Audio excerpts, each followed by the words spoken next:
साडे किसान आगू ने उन्हां की मैं बेनती करांगा जो गाजीपुर तो आए ने कि ਉਹ ਹੁਣ ਆਪਣੇ ਵਿਚਾਰ ਸੰਗਤਾਂ ਨੂੰ ਦੇਣ। ਉਹਨਾਂ ਤੋਂ ਪਹਿਲਾਂ ਉਹਨਾਂ ਨੂੰ ਦਾ ਹਰਿੰਦਰ ਸਿੰਘ ਜੀ ਲਖੋਵਾਲ ਸਾਹਿਬ ਉਹਨਾਂ ਵੱਲੋਂ ਸਨਮਾਨਿਤ ਕੀਤਾ ਜਾ ਰਿਹਾ ਹੈ। ਮੈਂ ਬੇਨਤੀ ਕਰਾਂਗਾ ਜੀ ਟਿਕਟ ਕੇ ਜੀ ਕਿ ਆਪ ਮੈਕ ਤੇ ਆਵੋ ਤੇ ਜੋ ਆਪ ਜੀ ਨੂੰ ਸਨਮਾਨਿਤ ਕੀਤਾ ਜਾ ਰਿਹਾ ਹੈ ਆਪ ਜੀ ਸਨਮਾਨ ਪ੍ਰਾਪਤ ਕਰੋ ਤੇ ਉਹਨਾਂ ਤੋਂ ਬਾਅਦ ਆਪਣੇ ਵਿਚਾਰ ਤੁਸੀਂ ਦੇਣੇ ਹੈ। यूपी के प्रधान, हरियाणे के प्रधान, पंजाब के जो भी किसान आगू ने सारे मैक ते इत्थे आ जाण स्टेज अगले बन्ने ते आओ हुण एक बारी सारे जोर दे नाल जयकारा ला लईए जी। बोले सोनिहाल, बोले सोनिहाल, बोले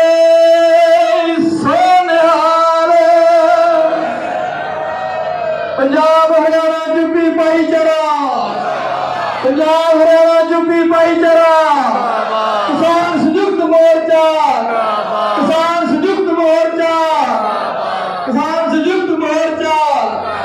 हुण यूपी के जो प्रधान ने उन्होंने भी सम्मानित किया जा रहा है। सरदार हरिंदर सिंह जी लखोवाल वालों उन्होंने अगे बेनती हुई अपना सम्मान लैन जी। बोले सोनिहाल।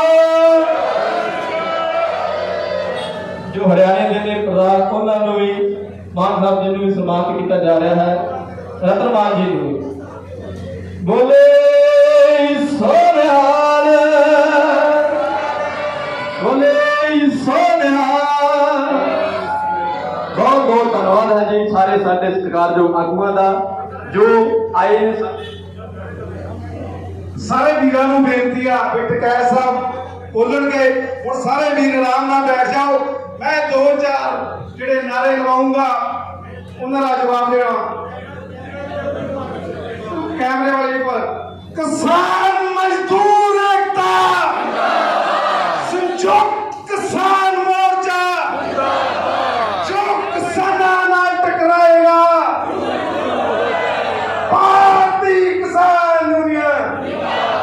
धन्यवाद जी। मैं गेस्ट कैदी नूं बेनती करूंगा वो अपने खुद के विचार रखेंगे।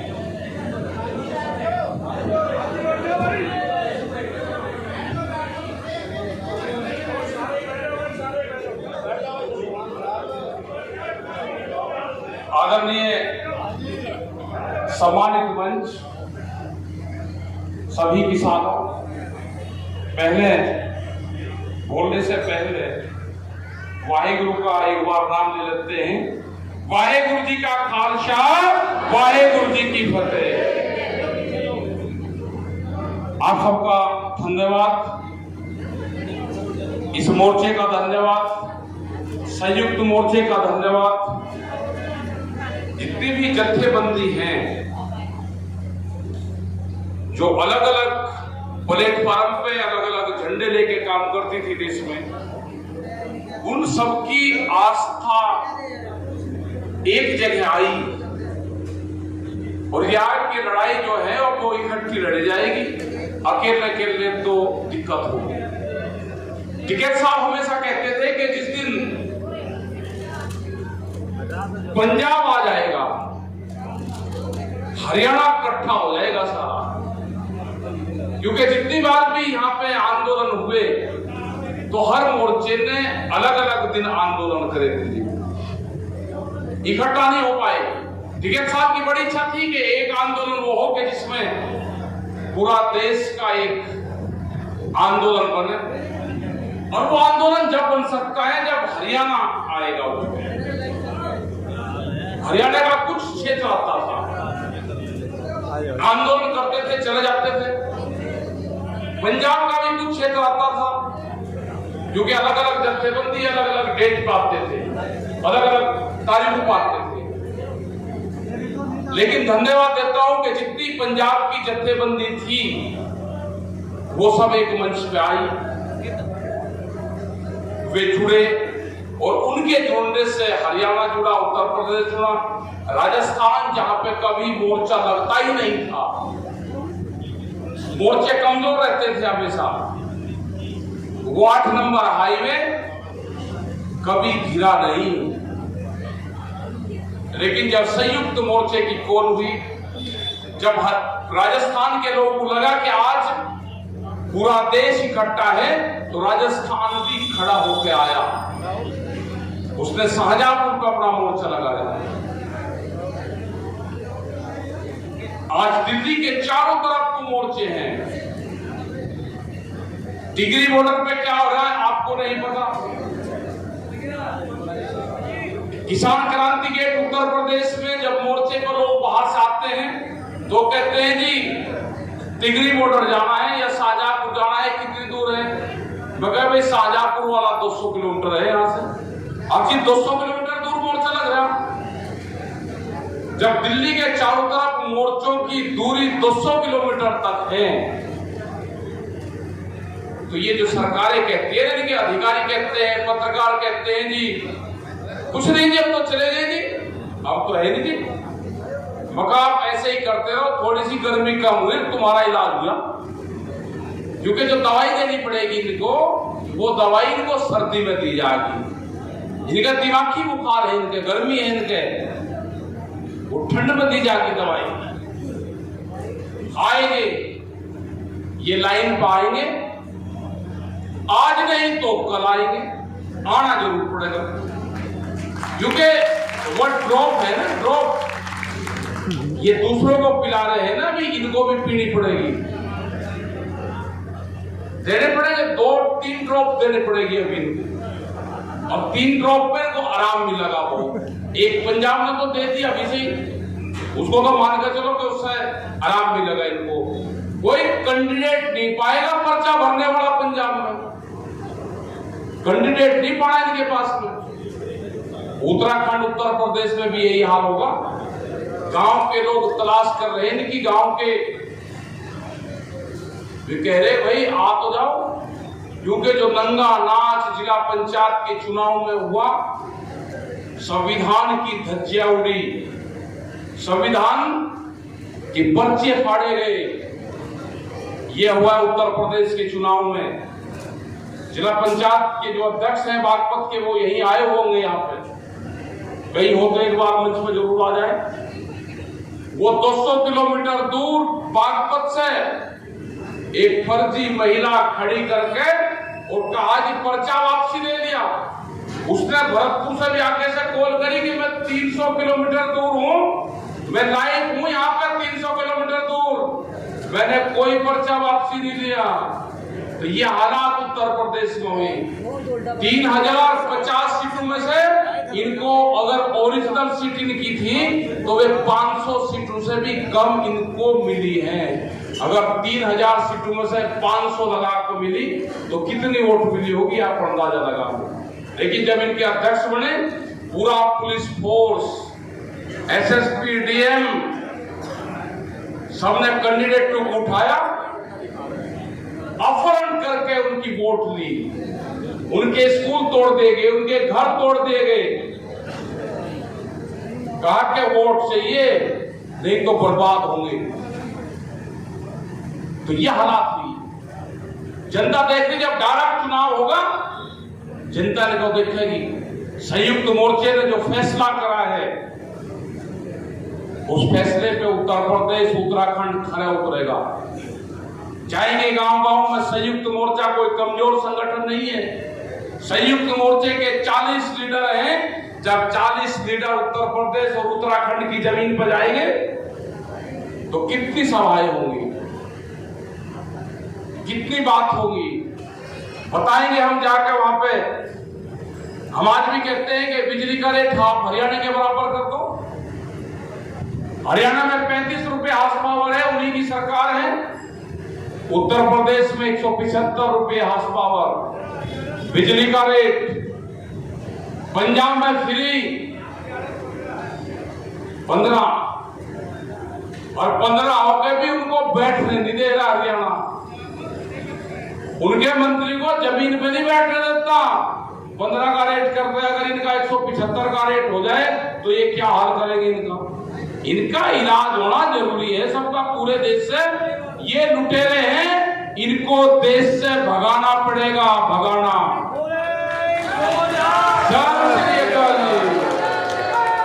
कल भी एक मेंबर होगा यहाँ पे जो प्रमुख बनते हैं, वो इंडिपेंडेंट चुने गए 3 लोग, उनको जो उनका सर्टिफिकेट था वो नहीं दिया, 2 को दे दिया, जिसने बीजेपी का ये वोट दिया उसको दे दिया। उसने नहीं उठा, उसने भारतीय किसान यूनियन में आस्था जताई कि मैं भारतीय किसान यूनियन का हूं, था और रहेगा, उसको नहीं दिया। कहने लगा ये जो पटका है ना, ये बीजेपी का उड़ना पड़ेगा, आजा। उसने कहा कि नहीं आऊंगा। हमारी जब बात हुई, हमने कहा ये तो दे दो भाई, नहीं तो फौज जाने लग गई। बागपत कलेक्ट्रेट पे हुई आई तो रात ही बुला के इसको कह दिया भाई सुबह ले जाना, दे दिया उसको। पर्चे नहीं देते, जितने हैं को कार्ड नहीं देते। तो इनका इलाज होगा, इनका ये जब गांव में जाएंगे तो इनका इलाज होना जरूरी है। उत्तर प्रदेश में, उत्तराखंड में चुनाव आएंगे तो पूरा चुनाव में जो संयुक्त मोर्चे की गाइडलाइंस होगी, उत्तर प्रदेश का किसान, वहां का मजदूर, वहां का व्यापारी, वहां का दुकानदार, महिलाएं, इनको कोई वोट नहीं देगा। हम गांव गांव में जाएंगे। गन्ने का करीब 10,000 करोड़ रुपया से ज्यादा उत्तर प्रदेश का बकाया है और पूरे देश का 22,000 करोड़ रुपया गन्ने का बकाया है। यही हाल आलू के किसान का है, यही हाल धान के किसान का है। वे कहते हैं ना कि एमएसपी पे खरीद होगी, एमएसपी थी, है और रहेगी। कल एक टीवी चैनल पे इनका एक बीजेपी का बड़ा नेता उस पे था। हमने कहा भाई एयरपोर्ट जो जेवर एयरपोर्ट है कितनी दूर है? उसने कहा जी दिल्ली से 50 किलोमीटर दूर। तो दिल्ली से 50 किलोमीटर दूर मूंग पे एक आंदोलन चल रहा है। मूंग, उसका रेट है 7,500 रुपए क्विंटल एमएसपी और वहां पे उसकी खरीद हो रही है 4,000 रुपए 500, 4,500 रुपए क्विंटल, 3,000 रुपए का नुकसान है। हमने कहा भाई दिल्ली कहां पे बिकेगा वो बता दो हमें जरा, हम उसको दिल्ली ले आते हैं। 50 किलोमीटर दूर तो ट्रैक्टर चला के आ जाएगा, उसकी जगह बता दो। गायब हो गया वहां से, बोला नहीं। तो यही हाल धान का है। जो कहते हैं कि पंजाब में सारी खरीद होती है, हरियाणा में खरीद होती है। हरियाणा में खरीद नहीं होती। बिहार से 800 रुपया क्विंटल में धान की खरीद होती है, आपके नाम से वो पंजाब में बिकता है, एमएसपी पे बिकता है। जो व्यापारी हैं, जो बड़े व्यापारी हैं, वे उसको खरीद के जाते हैं वहां पे। सब साठ गांठ है इनकी। आज भी गेहूं का रेट 1200 से 1400 रुपये क्विंटल है, वहां से खरीद हो रही है और उसको एमएसपी में बेचा जाता है। जमीन तो कहते हैं इतनी खरीद करती, कोई खरीद नहीं हो रही। ये इसीलिए एमएसपी पे कानून बनाना नहीं चाहते। जिस दिन एमएसपी पे कानून बन जाएगा उस दिन बिहार के किसान को और बंगाल के किसान को भी लाभ होगा। जब संयुक्त मोर्चे के लोग बंगाल में गए, ये बीजेपी के पार्टी के लोग जो वहां से चुनाव लड़ रहे थे, ये कह रहे थे जी 1 मुट्ठी चावल हमको दे दो। हमने उनको कहा कि 1 मुट्ठी चावल के साथ में आपकी वोट भी मांग रहे हैं। ये दिल्ली के लोग आए, चमचमाती कोठियों में रहते हैं, आप इनसे कहो कि एमएसपी भी इसकी दे दो साथ। तो ये गायब हो गए वहां से सारे। और जब भी वहां पे खेला हुआ, ये कहते हैं जी ममता बनर्जी से मिले। ममता बनर्जी से नहीं मिले हम मिले वहां की बंगाल की मुख्यमंत्री से। जैसे केंद्र सरकार में इनके मंत्री से मिलते हैं तो हम कोई बीजेपी के लीडर से मिलते हैं क्या? जो नरेंद्र सिंह तोमर हैं ये बीजेपी के आदमी हैं, ये भारत सरकार के मंत्री हैं। आप इनसे कहो ना किसी से कि हम बीजेपी के मंत्री हैं, ये यही कहेंगे ना ये भारत सरकार के मंत्री हैं। हम इनसे इसलिए मिलते हैं। ये आंदोलन 8 महीने हो गए। जिस तरह से हमारी माताएं बहनें, हमारे बुजुर्गवार, हमारे नौजवान बच्चे इस तपती हुई धूप में तपते हैं, बरसात में यहाँ पे क्या उनका हालात होता है, कड़कती हुई सर्दी में यहाँ पर रहे। जिस तरह से जानवर जो बंधा हुआ है, हमारा जो ये निहंग हमारे संत हैं, जिस तरह से अपने जानवर, अपने घोड़े को यहाँ पे बांध के तपती हुई टींट के नीचे ये यहाँ पर रहते हैं, फिर इनको कहते हैं जिनको गुस्सा आता है। इनका जब जानवर तपता है तो गुस्सा आता है, इनका गुस्सा जायज है। ये गुस्सा उतरेगा आपके ऊपर, जब भी आप मिलोगे आपके ऊपर गुस्सा उतरेगा इनका। इस किसान का गुस्सा उतरेगा, वोट के माध्यम से उतरेगा, आंदोलन के माध्यम से उतरेगा। हम संघर्ष नहीं करना चाहते, हम आंदोलनकारी हैं, हम आंदोलन करेंगे। जो किसान 8 महीने तक आंदोलन पे दिल्ली की जमीन पे बैठ सकता है, आप उसको चाहते हैं कि ये उठकर चला जाएगा? ये गलतफहमी है आपकी। ये किसान ना उठ के जाएगा जब तक इसके कानून वापसी नहीं होंगे। एमएसपी पे गारंटी कानून नहीं बनेगा, वहां पे कमेटी नहीं बनेगा, ये किसान यहां से जाने वाला है नहीं।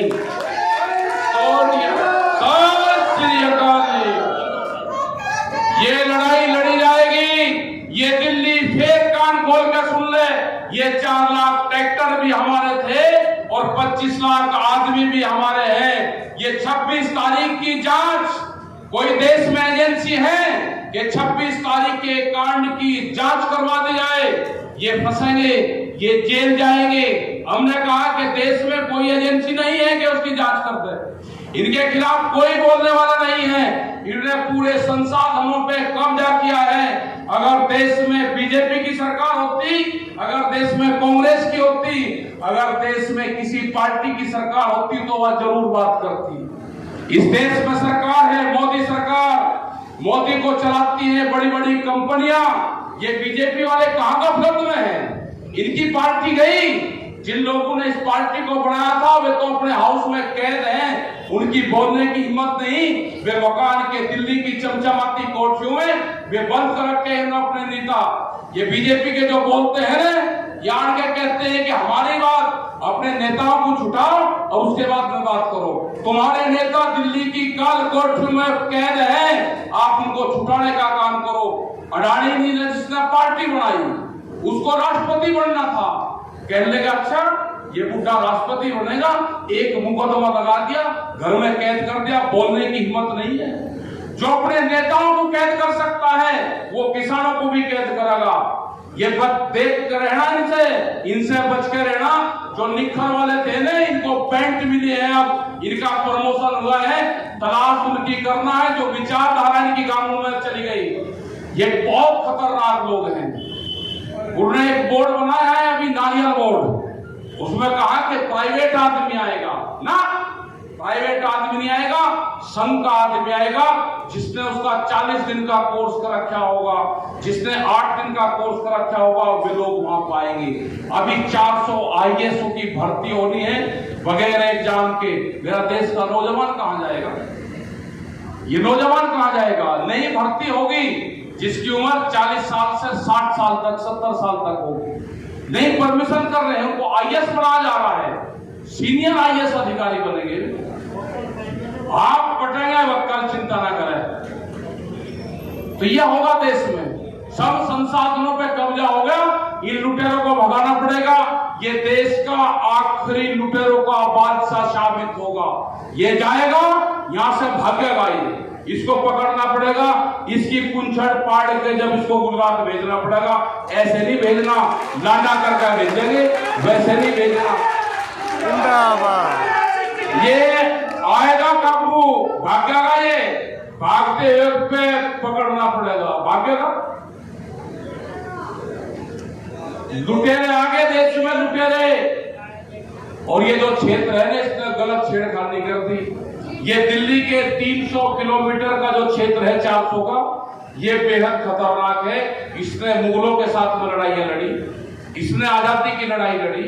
ये खाप पंचायत के लोग वही तो हैं, ये वही हैं जहां ये नाहरी गांव, आपके इस मोर्चे के 10-15 किलोमीटर दूर नाहरी गांव है, जहां पे गुरु गोविंद सिंह जब नांदेड़ गए तो इसी नाहरी गांव में सबसे पहले गए थे, जब जाते हुए गए। इन्होंने क्या नहीं हिस्ट्री नहीं पढ़ी।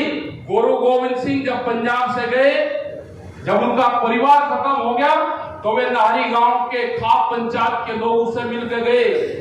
यहाँ के लोगों को उन्हें बताया कि मैं जा रहा, मेरा परिवार तो नहीं रहा, मैं किसी को आपके पास में भेजूंगा, उसकी मदद करना। बंदे बहादुर जी यहाँ पे आए, इस नाहरी गांव में आए। वे 3 महीने नाहरी गांव में रहे, मुजफ्फरनगर की खाप पंचायत में रहे, फोरम में गए और यहाँ से खाप पंचायत के लोग इकट्ठे हुए। 4700 लोग खाप पंचायत के बंदे बहादुर के साथ में यहाँ से गए और जो सरहद फतेह करी वो खाप पंचायत का बड़ा रोल उसका था। वो सरहद फतेह करी तो यहाँ से 4700 लोग गए थे, यहाँ से उत्तर प्रदेश हरियाणा से। और जब सरहद फतेह हुई थी उसके बाद में वहां से सब लोग जुड़े। सरहद फतेह जब हुई, जब यहां से लोग गए, आप लोग सब जुड़े, तो गुरुओं का संबंध खाप पंचायत से रहा है। गुरुओं का संबंध हमारे से रहा है। ये हम गुरु परंपरा को मानने वाले लोग हैं। इन्होंने छेड़खानी करी है। 72वां गणतंत्र दिवस था, ध्यान से सुन लो। 72वां गणतंत्र दिवस था, उसका अंक होता है 9 और 9 अंक है गुरु का। इन्होंने गुरु के शिष्यों से छेड़खानी करी, गुरु को ललकारने की कोशिश करी। ये बर्बाद होंगे, बचने के नहीं, ये ध्यान रख लेना। इन्होंने गुरु को छेड़ने की कोशिश करी, ये बचेंगे नहीं, ये जाएंगे। 9 के अंक को छेड़ा है, 9 का अंक है गुरु का। आप चिंता नहीं करना, ये सब गुरु परंपरा को मानने वाले लोग हैं, सारे कड़ाधारी हैं, कड़ाधारी। ये सारे के सारे कड़ाधारी हैं, गुरु परंपरा को मानने वाले हैं। हम भी कड़ाधारी हैं, चिंता ना करना, सारे वही हैं।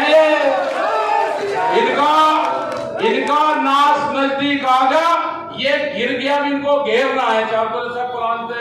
ये आपको ये गलत तरीके के एजेंडे देंगे। कभी पंजाबी कहेंगे, कभी खालिस्तानी कहेंगे, कभी अफगानिस्तानी कहेंगे, कभी छोटा बड़ा किसान कहेंगे, कभी एक प्रदेश का कहेंगे। इनके बहकाव मन बताना, इन्हें जो कुछ कहना कह दो, हताश नहीं होने की जरूरत। 2 घंटे ये दिल्ली फिर कानपुर का सुन लो। अगर छेड़खानी करी के 2 घंटे के कोल पे है हमारा सारा किसान, अपने खेत में काम करता है, ट्रैक्टर का डीजल भरवा के दिल्ली की तरफ तू मुंह कर रखा है सबने। अगर छेड़खानी करे, हमारे पास में सब सिस्टम है, सारा सब संसाधन है हमारे पास में। ट्रैक्टर पे बम्पर मजबूत रखना, ट्रैक्टर ही आंदोलन का साथी है, उसको कमजोर नहीं होने देना। ट्रैक्टर तो किसान का टैंक है, टैंक। जब ये भी होगा कि सिद्धि भी होगी एक दिन ट्रैक्टर से, पशु के साथ में नहीं, इनके टर्बो से भी होगी सिद्धि।